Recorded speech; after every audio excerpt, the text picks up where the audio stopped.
தொடர்ந்து விபத்து ஏற்பட்டு உயிரிழப்பு ஏற்படும் திருச்செந்தூர் திருநெல்வேலி பிரதான சாலை. திருநெல்வேலி திருச்செந்தூர் சாலையில் அதிகமான விபத்துகள் தற்பொழுது நேரிட்டு வருகிறது. இதற்கு காரணம் சாலை போதுமான வேக தடைகள் மற்றும் அத்தியாவசியமான இடங்களில் பேரிகார்டுகள் வைக்கப்படுவது இல்லை.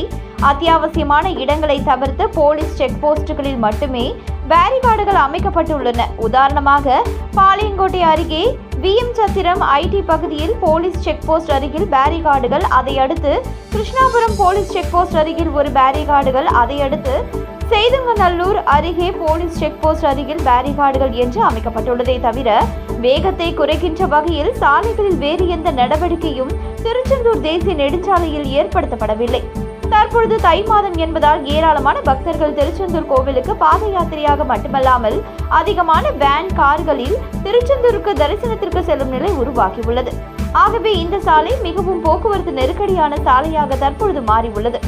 ஆனால் இந்த சாலை பணிகள் கடந்த 2 வருடங்களுக்கு மேலாக நடைபெற்று வந்தாலும் ஒரு முடிவுக்கு வராத நிலையில் உள்ளது. இந்த சாலையில் பேருந்து முதல் இருசக்கர வாகனங்கள் வரை அனைத்து வாகனங்களுமே அதிகமான வேகத்தில் தான் செல்கின்றது. ஆனால் இந்த திருநெல்வேலி திருச்செந்தூர் சாலையில் பாதுகாப்பு ஏற்பாடுகள் என்பது ஒரு பெரும் கேள்விக்குறியாக உள்ளது. சாலையில் நடுப்பகுதியில் சென்டர் மீடியம் என்று அழைக்கப்படும் தடுப்புகள் அமைக்கப்பட வேண்டும்.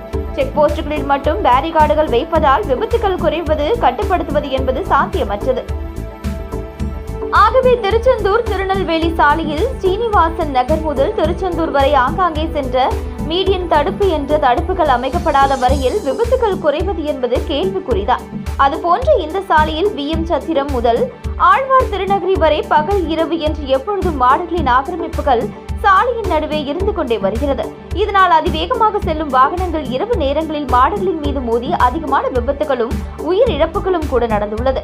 ஆகவே நெடுஞ்சாலைத்துறை இந்த சாலைக்கு முக்கியத்துவம் கொடுத்து இந்த சாலை பணிகளை மிகவும் விரைந்து முடிப்பதோடு மட்டுமல்லாமல் பாதுகாப்பான பயணத்திற்கு ஆங்காங்கே சென்டர் மீடியம் தடுப்புகள் அமைக்கப்பட வேண்டும் என்பதோடு மட்டுமல்லாமல் மாடு வளர்ப்பவர்கள் சாலையில் மாடுகளை விட்டு செல்வதை தவிர்ப்பதற்கு உரிய நடவடிக்கை எடுக்க வேண்டும் என்பதை இந்த சாலையில் பயணிக்கும் பேருந்துகளில் மற்றும் வாகனங்களில் செல்பவர்களின் கோரிக்கையாக உள்ளது.